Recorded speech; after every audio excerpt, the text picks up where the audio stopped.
Hello नमस्ते साथीहरू। आज पनि मैले 2018 मा रिलिज भएको बाल हिंसामा आधारित मुभी मिस बेगको एक्सप्लेनेसन लिएर आएको छु र यो एउटा सत्य घटनामा आधारित मुभी पनि हो, जहाँ एकजना 9 वर्षकी बच्चीमाथि उसकै बाउआमाले निर्मूल तरिकाले कुटपिट गर्छन् र बिचरी ती बालिका आफ्नो त्यो दर्दनाक जिन्दगीदेखि बाहिर निस्किन पाउँछ त।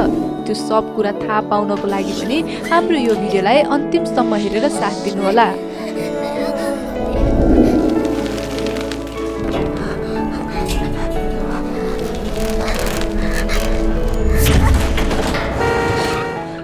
यो मुभीको सुरुवातमै हामीलाई जङसुप नाम गरेको एकजना डिटेक्टिभलाई देखाउँछ, जो नयाँ केसको इन्भेस्टिगेसनको लागि एउटा घरमा आएका हुन्छन्, जहाँ एकजना बुढी आमाको लास कयौं महिनादेखि त्यही घरभित्र हुँदो रहेछ र धेरै महिना भएकोले नि त्यो लास निकै नै गनाइसकेको हुन्छ। ती मरेको बुढी आमाको यस संसारमा कोही पनि हुँदो रहेनछ र उनी वरिपरिका छिमेकीहरूसँग पनि त्यति बोल्दी भने रहेनछिन्। त्यसैले त उनको मृत्यु भएको कयौं महिना हुँदासम्म पनि कसैले थाहा नै पाएका हुँदो रहेनछन्।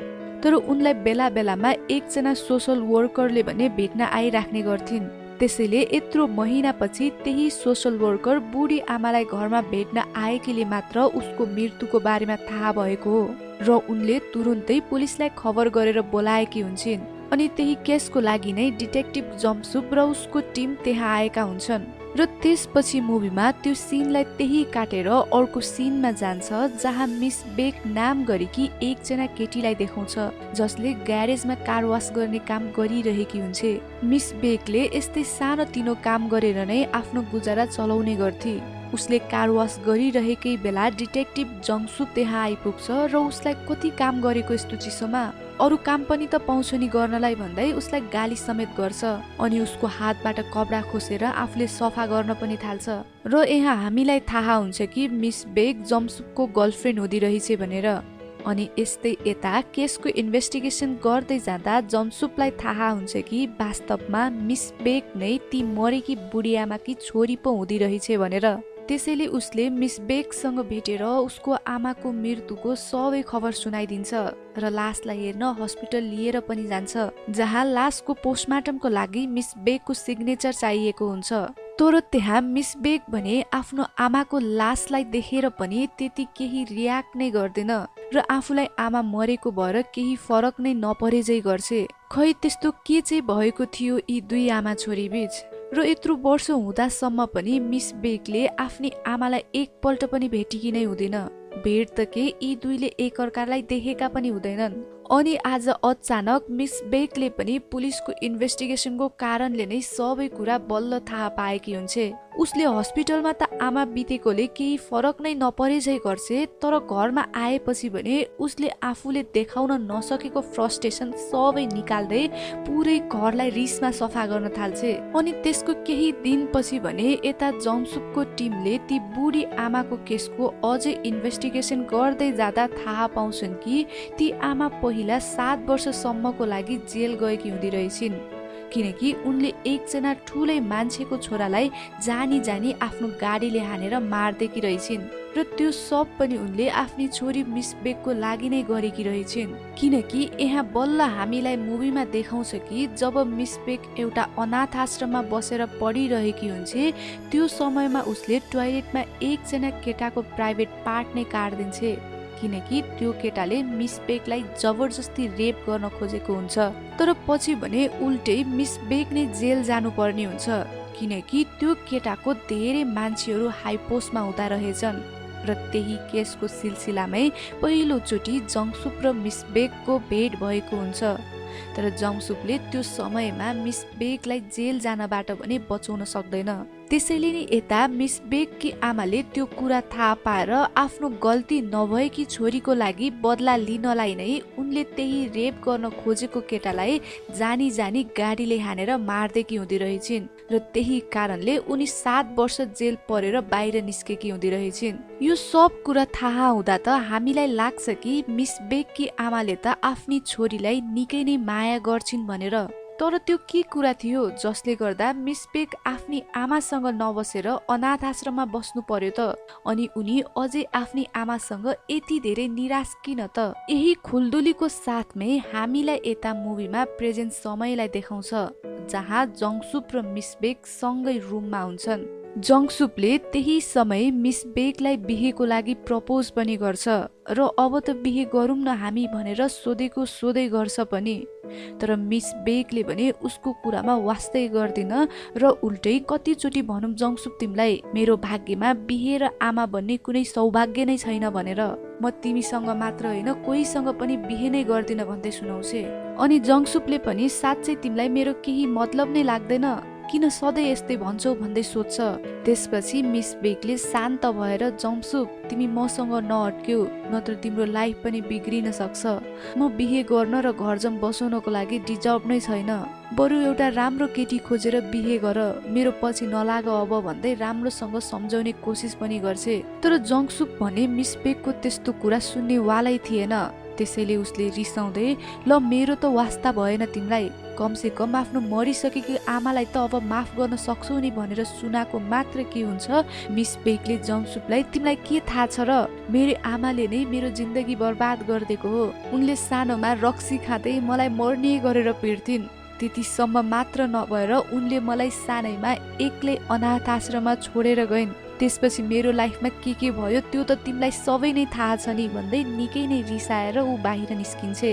र त्यही तातो रिसमा अनि बाहिर अँध्यारो रातमा एक्लै हिँडिरहेको बेला उसको नजर एकजना लगभग 9-10 वर्षकी सानी बच्चीकोमा जान्छ, जो त्यति राति पनि जाडोमा लुकलुक काम्दै बाटोको एउटा छेउमा बसिरहेकी हुन्छे र उसको हरमा एउटा सानो पातलो कपडा मात्र हुन्छ। त्यो सानी नानीलाई त्यस्तो अवस्थामा देखेर उसले आफ्नो मुख मोड्नै सक्दिन र उसलाई आफूसँग लिएर ऊ एउटा रेस्टुरेन्टमा जान्छे, जहाँ थाहा हुन्छ कि त्यो सानी बच्चीको नाम किम हुँदो रहेछ र ऊ 9 वर्षकी हुँदी रहेछ भनेर। अनि त्यहाँ किमले यसरी खाना खान थाल्छ कि लाग्छ ऊ कयौं दिनदेखि भोकै नै छे जस्तो। अनि मिस बेकले आफूले लगाएको ज्याकेट पनि फुकालेर किमलाई लगाइदिन्छे। उसले किमको हातमा रातो रातो चोटको डामहरू पनि देखेर कसले गरेको यो तिम्रो मम्मी बाबाले हो भनेर सोद्धा केही बोल्दिन र उल्टै ती डामहरूलाई लुकाउने कोसिस गर्छे। अनि त्यही समय एकजना मियुङ नाम गरेकी केटी किमलाई खोज्दै त्यही रेस्टुरेन्टमा आइपुग्छे र किमलाई देखेर उसले किन यति राति यहाँ आएको किम तिमी भनेर सोध्न थाल्छे। किम मिस बेकसँग बसेको देखेर उसले मिस बेकलाई सरी उसले तपाईँलाई धेरै दुःख दिएको भए भनेर धेरै बदमास भएको छ आजकल, घरबाट भाग्दै जता पनि जानी भन्दै सुनाउँछे। र यता भने किम मियुङलाई देख्ने बित्तिकै मिस बेकको औँला समात्छे र अलि डराए जस्तो हुन्छ र त्यो पल भने मिस बेकलाई केही त गडबड छ भन्ने शंका लाग्छ। त्यही नि ऊ ती कुराहरूमा अल्झिनै चाहदिन थी। त्यसैले उसले किमलाई मियुङलाई नै जिम्मा दिन्छे र आफू घर फर्किन्छे। तर खै किन हो घर आएर पनि मिस बेक भने राम्रोसँग निदाउनै सक्दिन र किमलाई सम्झेर छटपटी हुन्छ। अनि अर्को दिन हिजोको त्यही केटी मियुङ मसाज पार्लरमा आफ्नो बडी मसाज गराउनको लागि आउँछे र त्यो पार्लरमा मिस बेकले पनि काम गर्छे। त्यसैले मिस बेकले मियुङको बडी मसाज गरिदिन्छे र त्यही क्रममा मियुङले मिस बेकसँग हिजोकोमा नराम्रो नसोच्नु ल, किम वास्तवमा मेरो छोरी होइन, ऊ मेरो बोयफ्रेन्डको छोरी हो, सानै उमेरमै ऊ बाउ बनेको रहेछ र त्यसको बारेमा मैले धेरै पछि मात्र थाहा पाएँ। के गर्नु, मेरो बोयफ्रेन्डले केही काम नै गर्दैन र घरमै बसेर भिडियो गेम खेल्ने रक्सी खाने मात्र गर्छ र छोरी र घरको पुरै ख्याल मैले मात्र गर्नु परेको छ, अनि खर्च पनि मैले नै उठाउनु पर्छ। त्यसैले कतिचोटि त म सक्दिन यसरी भनेर मैले मेरो बोयफ्रेन्डलाई छोड्दिन नि खोज्छु, तर किमलाई देखेर नै मैले छोड्नै सक्दिन भन्दै सुनाउँछे। तर त्यसमा मिस बेक भने खासै केही बोल्दिन। अनि एकछिनपछि मियुङ घर फर्केर आउँछे र आफ्नो बोयफ्रेन्ड ली तिम्रो छोरीलाई अबदेखि सरकारले पाल्नको लागि कुनै पैसै दिँदैन रे भन्दै सुनाउँछे पनि। तर ली भने पुरै गेम खेल्नमै व्यस्त हुन्छ। त्यसपछि मियुङ बाथरुम गएर फ्रेस हुन्छे, जहाँ हामीले देख्छौँ कि टोयलेटको एउटा कुनामा किम थुरथुर काम्दै डराएर बसिरहेकी हुन्छे। किमले त्यस्तो जाडोमा नि केही न्यानो कपडा लगाएकी नै हुँदैन जन मियुङले आफ्नो सबै फ्रस्ट्रेसन किममाथि नै निकाल्छे र उसलाई टोयलेटमा भएको सावर उठाएर मर्ने गरेर पिट्छे। बिचरी त्यति सानी किमले यतिसम्म पिटाइ खाएकी हुँदी रहेछ कि त्यसैले नि उसलाई बानी नै परेको होला। उसको मुखबाट अया भन्ने अलिकति आवाज पनि निक्लिँदैन, तर उल्टै रगत पनि आउँछ। किमले त्यस्तो जाडोमा पनि एक सरो कपडा अनि झन् त्यही माथि मियुङले उसलाई पिटेर चिसो पानी शरीरभरि हाल्देर आफ्नो फ्रस्ट्रेसन किममाथि पोखेर बाहिर निस्किन्छे। भनेपछि बल्ल यहाँ हामीलाई थाहा हुन्छ कि मियुङ राम्रो केटी पनि होइन भनेर। उसले त किममाथि दुर्व्यवहार पो गर्दै रहेछ र त्यो सब हुँदा नि किमको बुवालाई भने केही फरक नै परेको हुँदैन र उल्टे उसले पनि किमलाई पिट्ने गर्दो रहेछ। अनि यता भने जङसुप त्यही पहिलाकै केस मतलब मिस बेगकी आमाको मृत्युको इन्भेस्टिगेसनमा लागिरहेको हुन्छ र त्यही सिलसिलामा उसले मिस बेगकी आमालाई भेट्न आइराख्ने त्यही सोसल वर्करलाई भेट्न जान्छ, जहाँ उसले थाहा पाउँछ कि वास्तवमा मिस बेगकी आमा आफ्नो हस्बेन्डको डेथ पछि अति नै सिरियस डिप्रेसनमा परेकी हुँदी रहेछिन् र त्यही डिप्रेसनकै कारणले गर्दा उनले रात दिन रक्सी खाँदै आफ्नी छोरीलाई बेहोस नै हुने गरी पिट्दै पनि रहेछिन् र उनको त्यही बानीले गर्दा उनले आफ्नी छोरी मिस बेगको लाइफ नै बर्बाद गरिदिएकी रहेछिन् र उनलाई आफ्नो गल्तीको पश्चाताप आफ्नो अन्तिम साससम्म पनि थियो भन्दै सुनाउँछे। अनि यता फेरि अर्को सिनलाई देखाउँछ जहाँ मिस बेगले आफ्नी आमाको डेथ सर्टिफिकेटमा सिग्नेचर गर्न गएकी हुन्छे, जहाँ उसको सिग्नेचर गर्ने क्रममा आँखाभरि आँसु झल्किएको हुन्छ। सायद उसको मनको कुनामा अझै पनि आफ्नो आमाप्रति माया भने पक्कै थियो होला। अनि उस सिग्नेचर गरेर फर्किने बेला उसले फेरि एकचोटि किमलाई त्यही पातलो कपडामा देख्छे, जसको खुट्टाभरि चोटै चोटको डामहरू हुन्छ, जुन डामहरू देखेर उसलाई पनि आफ्नो सानो बेलाको झझल्कोहरू आउन थाल्छन्, जुन सम्झेर ऊ अलि भावुक हुन्छे। अनि ऊ किमको नजिक गएर हेर्दा उसको कान्छी औँलामा ठुलै घाउ देख्छे र त्यो सब देखेर कसले गरेको यो सब? मियुङले हो, तिमीलाई उसले पिट्छ हो भन्दै रिसमा चिच्याउँदै सोध्छे पनि, तर अझै पनि किमले भने होइन आफै लडेर भएको भन्दै जवाफ दिन्छे। तर मिस बेगले भने थाहा पाइसकेकी हुन्छे। उसले त्यसपछि किमलाई सपिङ गर्न लैजान्छे, जहाँ उसले न्यानो न्यानो कपडाहरू किनिदिन्छे र एउटा रेस्टुरेन्टमा लगेर खाना पनि खुवाउँछे। खाना खाँदै गर्दा मिस बेगले तिमीलाई खाना दिँदैन हो अनि कता जान लागेको तिमी भन्दै सोध्छे। त्यसपछि भने ऊ बल्ल बोल्छे कि मलाई भोक लागेको थियो त्यसैले बाहिर निस्केको। उनीहरूले जहिले पनि पहिला पिट्छन् अनि केही पैसा दिएर बाहिर खाना पठाउँछन् भन्दै सुनाउँछे। मिस बेगले त्यसो भए ल उठ भनेर पुलिस स्टेसन लिएर जान्छे, तर किम भने गेटबाट भित्र जानै मान्दिन र यहाँ केही हुँदैन, मलाई घर नै पठाइदिन्छन्। म एकचोटि आएको थिएँ र त्यो बेला उनीहरूले केही नगरी घरमै पठाइदिए मलाई भन्दै सुनाउँछे। मियुङ र लीले अनेकौं बहाना बनाएर पुलिसबाट बच्छन् पनि, त्यसैले मिस बेगले पनि किमलाई त्यति फोर्स नै गर्दिन। उसले त्यसपछि किमलाई घुमाउनको लागि एम्युजमेन्ट पार्क लिएर जान्छे र त्यहाँ केही बेर भए पनि किमले निकै नै रमाइलो गर्छे र उसले मिस बेगको हात समातेर सबै कुराको लागि थ्याङ्क यू पनि भन्छे। अब भने राति भएकोले मिस बेगले किमलाई घर लगेर छोडिदिन्छे, किनकि उसले सधैँभरि किमलाई आफूसँग राख्न सक्दिन थिए नि त। र घरमा छोडेर मिस बेग फर्किन मात्र के लागेकी हुन्छे, पछाडि लीले ढोका खोल्छ र आफ्नो सानी छोरीलाई कहाँ गाथिस यत्रो बेरसम्म भन्दै नमजाले लात्तीले हानेर पछाडिदिन्छ र लतार्दै घरभित्र लैजान्छ, जुन देखेर घर जान लागेकी मिस बेग पनि रिसाउँदै आएर किमलाई समात्छिन्, जहाँ भित्र रुममा भने मियुङ रक्सी खाँदै र आफ्नो कुकुरलाई खुवाउँदै बसिरहेकी हुन्छे। मिस बेगलाई देखेर उसले किन यहाँ आएको तिमी, के भयो भन्दै किमतिर हेरेर उसलाई पिट्न थाल्छे, जहाँ मिस बेगले उसलाई रोक्न खोज्छे र त्यहाँ यी दुईको डह्रो झगडा पर्छ, जसले गर्दा सबैजना पुलिस स्टेसन जानै पर्छ। र पुलिस स्टेसनमा आएर पुलिसले चेक जाँच गर्दा किमको खुट्टामा केही घाउहरूको डाम देखेर के भएको भन्दै सोद्धा किमले एकचोटि मियुङतिर फर्केर हेर्छे अनि म आफै लडेको हो भन्दै सुनाउँछे। पुलिसले उनीहरूको छिमेकीहरूसँग पनि सोधपुछ गर्छन्, तर त्यहाँ पनि उनीहरूले हामीले त कहिले पनि बच्चा रोएको आवाज नै सुनेनौ भन्दै बयान दिन्छन् र केही अरू सबुतहरू नभएकोले पनि पुलिसले सबैलाई छोडिदिन्छ। तर घरमा ल्याएर भने मियुङ र लीले किमलाई बाँधेर त्यही चिसो बाहिर बरान्दामै रातभरि राखिदिन्छन्, जसले गर्दा किम थुर कामिरहेकी हुन्छ। यता मिस बेक भने अब म यो केसमा धेरै फस्न चाहदिनँ भनेर आफ्नो सबै सामान प्याक गरेर त्यहाँबाट जाने तर्खर गर्छ। तर यता भने किमको बुवा मियुङ घर नभएको बेला रक्सी खाएर किमलाई त किन जन्मिस, यसरी बाँच्नु भन्दा त हामी दुवैको लागि त मरेकै ठिक हो नि होइन भन्दै रिसमा कराउन थाल्छ र लगातार त मरेकै ठिक हो भन्दै उसको घाँटी ठिस्न थाल्छ। अनि किमले बाबा सरी म जन्मेकोमा, बाबा सरी भन्दै आफूलाई बचाउन खोज्छ। तर उसले भने किमको घाँटी थिसेर मार्न मात्र के लागेको हुन्छ। लक्कीली त्यही बेला बाहिर ढोकाको घन्टी बज्छ। मिस बेक अन्तिमचोटि किमलाई भेट्न आएकी हुन्छन्, तर भित्रबाट भने ढोकै खोलिँदैन। त्यसैले ऊ फर्केर जान्छ। अनि यता भने लीले आफ्नो छोरीलाई केही नगरी बाथरुममा लगेर छोडिदिन्छ। मिस बेक त्यसपछि ढोका नखोलेको भएर ऊ जङसुपसँग कारमा चढेर त्यो सहर छोडेर जान लाग्छ। तर जाँदै गर्दा खोइ मिस बेकलाई के हुन्छ, उसले एक्काछि जङसुपलाई गाडी रोक्न लगाएर फेरि दौडिँदै किम भएतिर जान्छ। तर यता किम भने हिम्मत गरेर टोयलेटको झ्यालबाटै झुन्डिएर बाहिर निस्किन्छ र एक्लै बाटोमा लडबडाई रुँदै हिँड्छ। अनि त्यही बेला यताबाट मिस बेक पनि रुँदै दौडिँदै आउँछिन् र किमलाई देखेर जोडले अङ्गालो मार्छिन्। र त्यो पलमा भने दुवैजना किम र मिस बेक निकै नै रुन्छन्।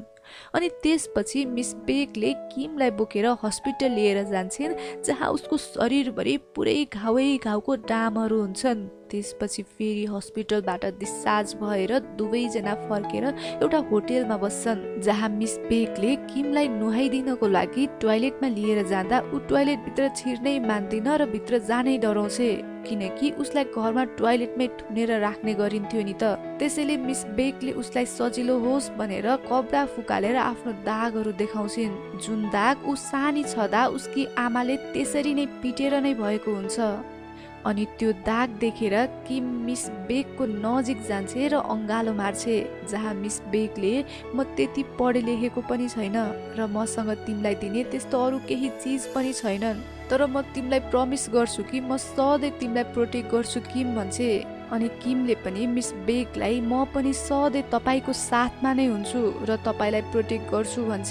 अनि यता भने जङसुपले मिस बेकलाई खोजै हुन्छ, तर उसले भेटाएकै हुँदैन। अनि केही समयपछि उसको मोबाइलमा मिस बेकको फोन आउँछ र उसलाई जङसुपले त्यस्तो नगर, तिमीलाई बच्चा लगेको भनेर केस लाग्न सक्छ भन्दै सम्झाउने कोसिस गर्छ। अनि सँगै उसले मिस बेकलाई उसको आमाको सबै सत्य कुराहरू पनि सुनाइदिन्छ कि वास्तवमा तिम्रो आमाले तिमीलाई आफूदेखि बचाउनको लागि नै अनाथ आश्रममा छोडेर गएकी हुन्, किनकि उनले डिप्रेसनमा परेर एक दिन तिमीलाई यतिसम्म पिटेकी रहेछिन् जुन दिन तिमी पिटाइको कारणले रातभरि बेहोस नै भएकी रहेछौ र बिहान तिम्रो आमा उठेर तिमीलाई त्यस्तो हालमा रगतको अवस्थामा देखेर उनी निकै नै डराउँदै आत्तिदै हस्पिटलमा लिएर गएकी रहेछिन्। त्यसैले फेरि पनि उनले तिमीलाई त्यस्तै केही गर्न सक्छु र आफू तिम्रो लागि खतरा छु भन्ने सोचेर नै तिमीलाई आफूदेखि टाढा नै राखेकी रहेछिन् भन्दै सबै कुरा सुनाउँछ। अनि साथै त्यो कुरा नि सुनाउँछ जुन बेला मिस बेक आफूले गल्ती नगरेको केसमा पनि जेल जानु परेको थियो र त्यो बेला पनि तिम्रो आमाले तिम्रो बदलाको लागि त्यो केटालाई जानी गाडीले हानेर नै मार्दैकी रहेछिन् र आफ्नी आमाको ती सब सत्य कुराहरू सुनेर र आफू प्रतिको त्यति धेरै माया देखेर मिस बेक आफूलाई सम्हाल्नै सक्दिन र निकै नै रुन्छ। यत्रो वर्षसम्म आमाले मेरै खुसीको लागि नै रहेछ मलाई टाढा राखेको आफूदेखि भन्दै निकै नै धेरै रुन्छ र सम्हालि नै सक्दिन।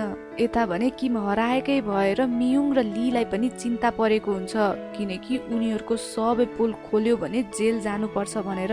त्यसैले मियुङले लीलाई उल्टै पुलिस स्टेसनमा पठाइदिन्छ र आफूहरूमाथि अरू केही हुनुभन्दा अगाडि नै पहिल्यै आफूहरूले मिस बेकलाई उल्टै आफ्नो छोरीलाई किडन्याप गर्यो भनेर केस गर्छन्। अब भने पुलिस इन्भल्भ भइसकेको हुन्छ र पुलिसले लीलाई उसको छोरीको हाइट र हराउँदा कस्तो कपडा लगाएको थियो भनेर सोद्धा समेत केही थाहा नै हुँदैन र ऊ कन्फ्युज हुन्छ। र अब भने मिस बेगलाई पुलिसले सबै ठाउँमा खोजिरहेका हुन्छन्। त्यसैले जङसुकले मिस बेग र किमलाई आफ्नो दिदीको घरमा लिएर राख्छ ताकि मिस बेगलाई उसले बचाउन सकोस् भनेर। अनि सँगै साइडमा उसले इन्भेस्टिगेट गरेर इभिडेन्स पनि जुटाउन थाल्छ ताकि ली र मियुङ विरुद्ध सबुत पनि तयार पार्न सकोस् भनेर। अनि त्यसको केही दिनपछि उसले सीसी क्यामेराबाट हेरेर थाहा पाउँछ कि किमलाई मिस बेगले किडन्याप गरेर लगेकी होइनिन् भनेर। वास्तवमा ऊ आफै नै झ्यालबाट निस्केर भागेकी रहेछ र अब भने त्यो सबुत नै काफी थियो ली र मियुङलाई समात्न।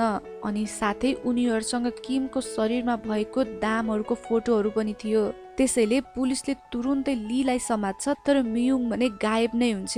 अनि एक दिन किमलाई निकै नै ज्वरो आउँछ र उसलाई औषधि ल्याउनको लागि मिस बेग बाहिर फार्मेसीमा जान्छे।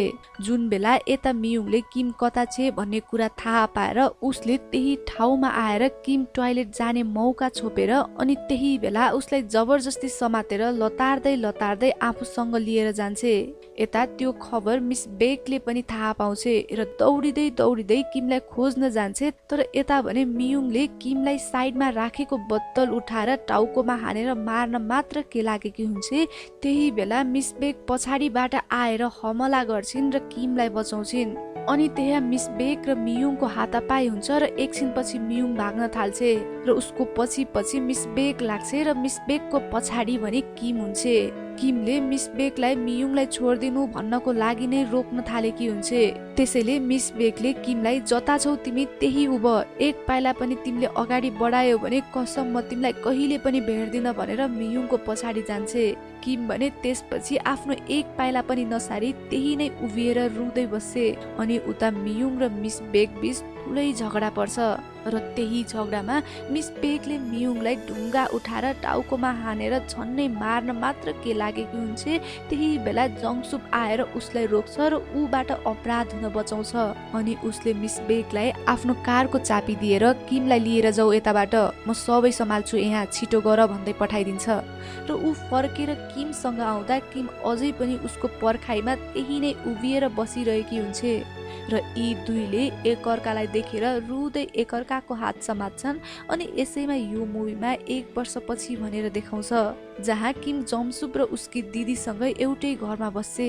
अनि त्यही बेला टिभीमा मियुङ र लीको केसलाई देखाउँछ जुनमा मियुङलाई 15 वर्षको जेल सजाय हुन्छ भने लीलाई 10 वर्षको जेल सजाय भएको हुन्छ। अब भने किम स्कुल जाने र साथीहरूसँग खुसी हुँदै रमाइलो गर्न थालिसकेकी हुन्छे। अनि त्यसपछि स्कुलमा बिदा भएर बाहिर निस्किँदा उसलाई भेट्न मिस बेग आएकी हुन्छे र त्यसपछि यी दुईले एकअर्कालाई हेर्दै मुस्कुराउँछन्। अनि यसैमा यो मुभीको समाप्त पनि यही हुन्छ। र साथीहरू, यो मुभी एउटा सत्य घटनामा आधारित मुभी हो तर केही कारणले गर्दा रियल घटनाको इन्सिडेन्टलाई मोडेर अर्कै तरिकाले यो मुभी बनाइएको छ। मिस बेग पनि सानैमा चाइल्ड एब्युजको शिकार भएकोले उसले किमको पीडालाई बुझेर उसलाई बचाउन खोजेकी हुन्छे। तर अन्त्यमा अझै पनि मिस बेगले भने जङसुकसँग घरजम गरेर बस्नै सकेकी हुन्न किनकि उसको मानसिकतामा यस्तो असर परेको हुन्छ कि कतै ऊ पनि नराम्रो आमा पो बन्छु कि भन्ने डर लागेको हुन्छ। त्यही कारणले उसलाई जङसुकले जतिचोटि बिहेको लागि प्रपोज गर्दा नि ऊ मान्दै मान्दिने र बिहे गर्नदेखि डराउँछे।